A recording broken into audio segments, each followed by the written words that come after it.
Hey, what is up guys? Shitty Wags here, and Fortnite is a great co-op game, but I don't always have three friends around who want to play, and I really don't like playing with pickup groups, so I've been playing most of the time solo.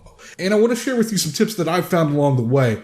First up is what class to focus on and level up. The soldier class and the ninja class were by far my favorite in the beginning, but I found that I had the easiest time soloing as a constructor hero.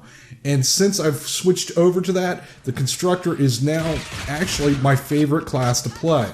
The issue I found when I was playing as a soldier or ninja is that they are the main output of damage. The traps and your defenders are secondary.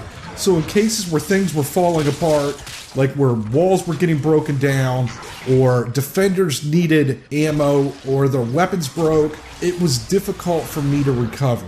Where with the constructor, you're not the main damage output. You're using your traps and your defenders to do the damage for you as you oversee the battle and you assist as needed. You're a backup to that damage.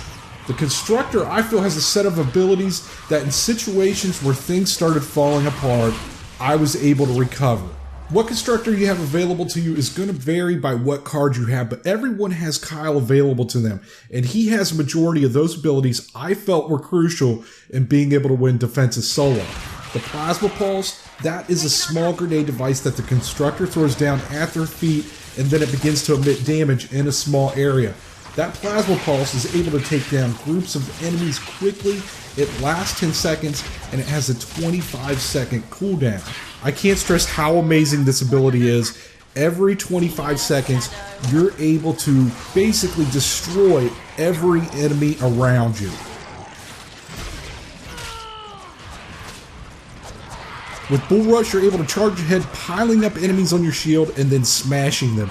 And this ability has a 30-second cooldown. When you pair these two together, that gives you two devastating ways to deal with large groups of husks. Then you have the base ability. When you set that down, it's going to fortify any structures within 3 tiles, and on top of that, it inflicts damage to enemies that attack them.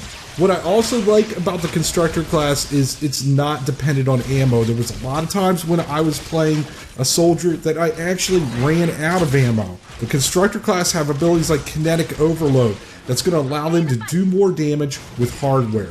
Now, different constructors do have different abilities. They have ones that further the Plasma Pulse cooldown or increase the damage. They have decoy abilities and abilities that increase melee damage. But what I found out is, regardless of what constructor I was using, it always bought me time. And I was always able to win. It may not have been pretty, but I was able to win. Now, with the constructor class, you're going to find out you are reliant on traps and trap damage, so you're going to want to put a considerable amount of points in tech and try to arrange your survivor cards so that you're getting more points into tech. Overall, though, I feel the constructor class is very versatile. Now, the next class I would level up as a secondary character is an Outlander, and more specifically, one with keen eyes like Pathfinder Jess or Recon Scout Eagle Eyes. As a constructor, you're going to need a lot of materials for traps, and you could gather those materials with the constructor, but that's the one drawback to them: they're slow. And with a leveled up Outlander, you're going to be able to get through those zones fast, quickly gathering materials, and with keen eyes, you're going to be able to locate the good materials in the chest that you normally wouldn't see with other characters. With keen eyes, whenever you're in a 2 to 3 tile range of uncommon or better items, those items are going to light up. With this ability, you won't believe how quickly you'll make it through that zone and how much better loot you're going to find. Now, as far as looting, you always want to look in toolboxes. That's where you're going to find rotating gizmos. You always want to hit gnomes. Those contain power cells. And for some reason, teddy bears contain weapons. As far as base design and objective defense, it doesn't have to be elaborate. I'll show you what I've been doing, and this is what I pretty much try to do in any defense.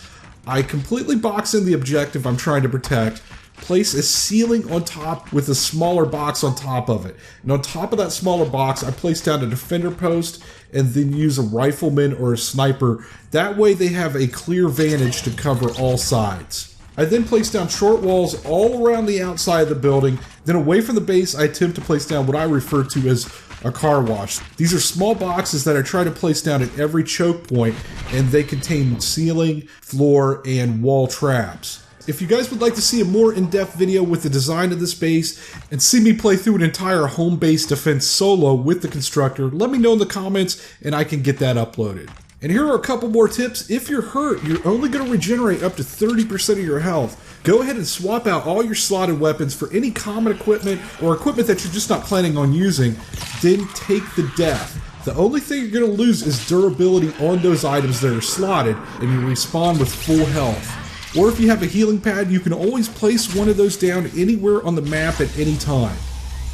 And for the last tip, even if you're not a Twitch streamer, go to the settings and link your Twitch ID. This will give you additional quests and you don't even have to stream the game. So I hope you guys found this video useful. If you did, I would really appreciate it if you take the time to hit that thumbs up button. Thank you so much for watching, and until next time, I hope you have a good one.